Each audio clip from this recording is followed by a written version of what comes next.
नमस्कार दोस्तों, मैं हूं नेहा और आज मैं सिमरन की कहानी का अंतिम भाग लेकर आई हूं।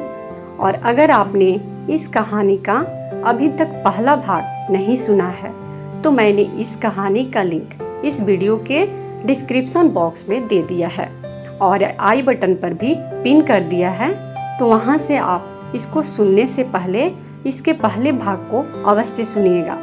तो चलिए मैं आपको इस कहानी का दूसरा भाग सुनाती हूँ। मैं चाय बना रही थी और साथ ही साथ रोई जा रही थी। मेरी सास का अजीब सा बर्ताव मुझे रोने के लिए मजबूर कर रहा था। कैसे वो मेरे पेट से ना होने की खबर से तुरंत ही बदल गई थी।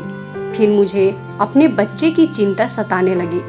तभी मेरी सास मेरे पास आई और मुझे रोता हुआ देखकर गले से लगा लिया और बोली, पगली है तुम तो गांव की अनपढ़ डाई के सामने बैठ गई थी।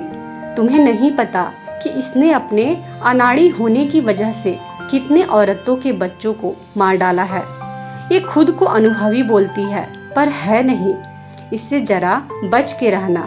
फिर मेरी सास ने मुझसे वादा किया कि वो मेरे तसल्ली के लिए सुबह मुझे डॉक्टर के पास लेकर जाएगी। तब कहीं जाकर मुझे चैन मिला था।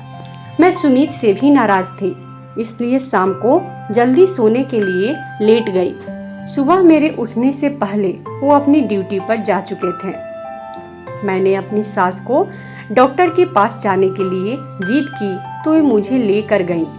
महिला डॉक्टर ने मेरा चेकअप किया तो मुस्कुराकर बोली कि माँ और बच्चा दोनों ठीक है। फिर मैंने लेडी डॉक्टर से कहा, फिर मेरा पेट क्यों उभर कर बाहर नहीं निकल रहा है?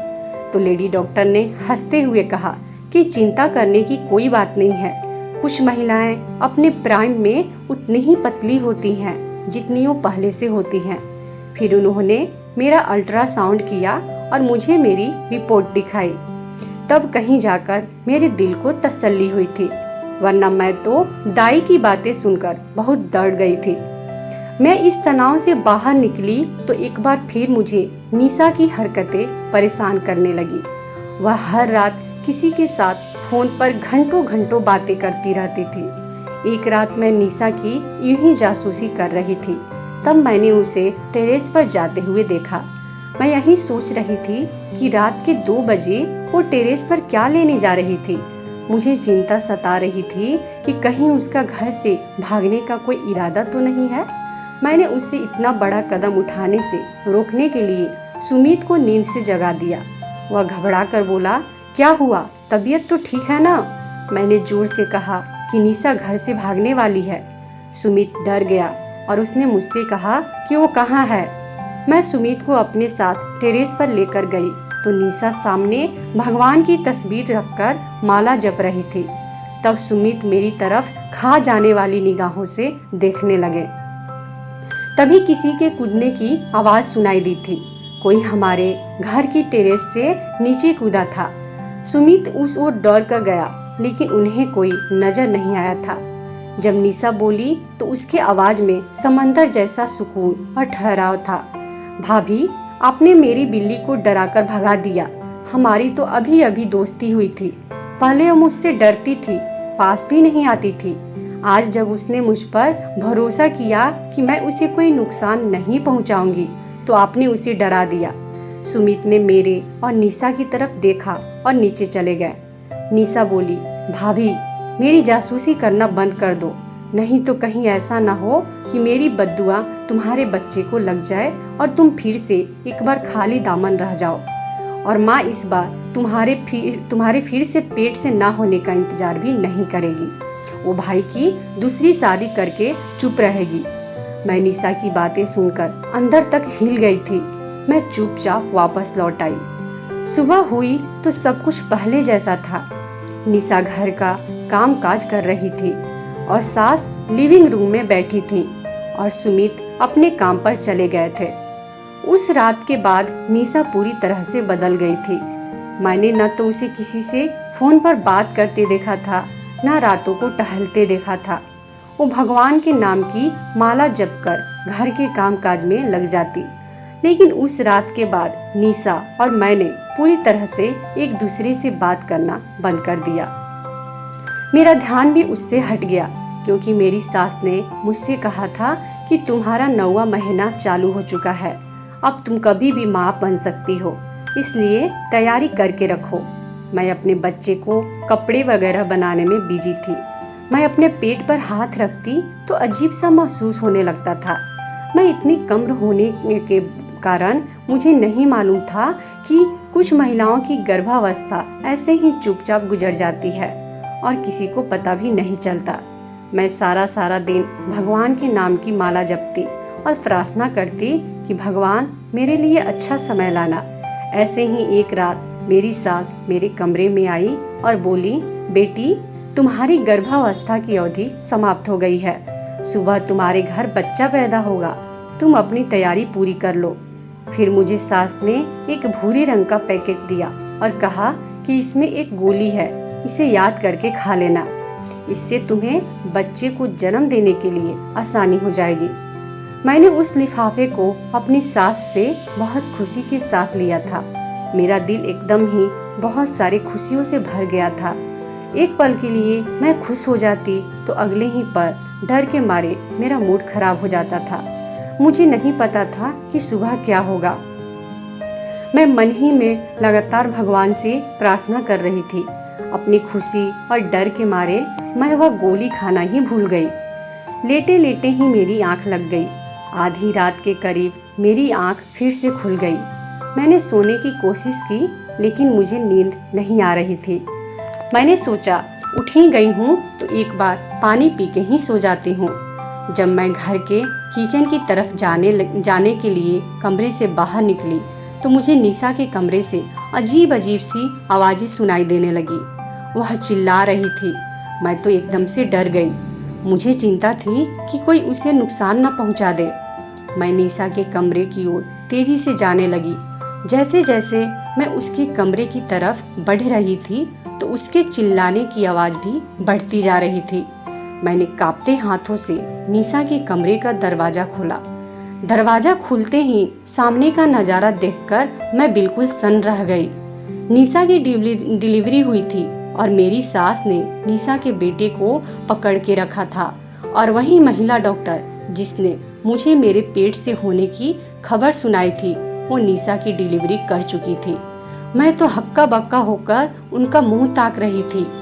मेरी सास ने निशा के बेटे को मेरे चरणों में रख दिया था। वो भी मेरे पैरों के पास ही बैठ गई और रोने लगी।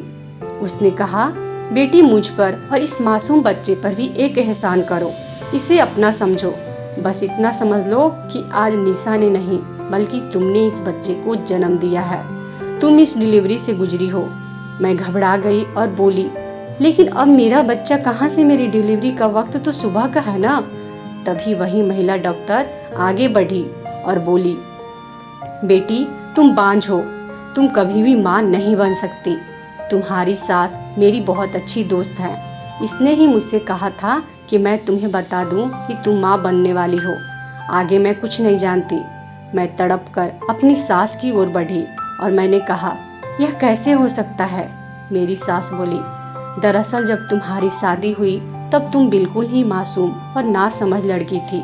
मुझे लगा कि समय के साथ साथ तुम्हें अकल आ जाएगी, लेकिन यह मेरा अंदाजा गलत निकला था।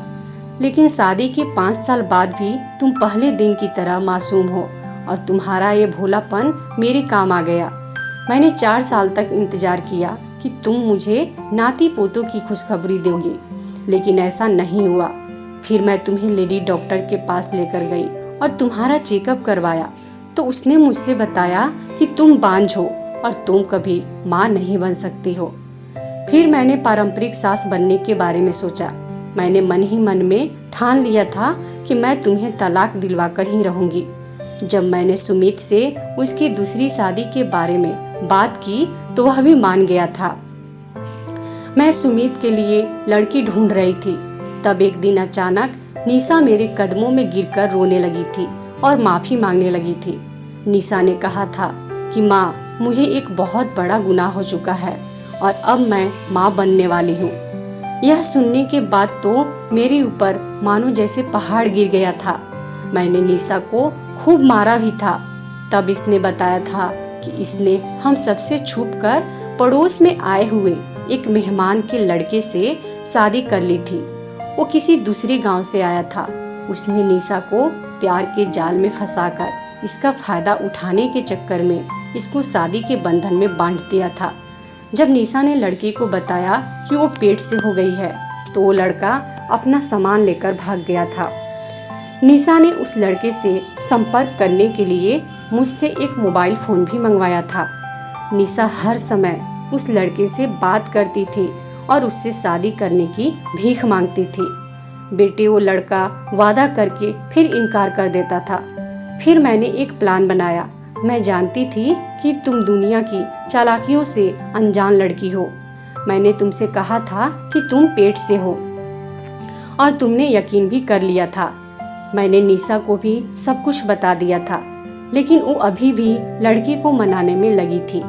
एक बार वो लड़का निशा से मिलने टेरेस पर आया था और ये बताकर गया कि वो उसे तलाक देने वाला है। अब हम सीधा कोर्ट में मिलते हैं, इतना कहकर वो भाग गया था। मैंने सोच लिया था कि निशा का बच्चा तुम्हारे गोद में ही डाल दूंगी। इस तरह मेरी बेटी बेमौत मरने से बच जाती। तुम तो जानती हो ना कि बिना पति के औरत को समाज किस नजरों से देखता है। इसलिए मैंने वो किया जो मैंने कभी नहीं सोचा था। बच्चे की जान भी बच गई और मेरी बेटी निशा भी बच गई और इसके पिता का सिर भी नहीं झुका और न ही उसके भाई के सम्मान को ठेस पहुंची।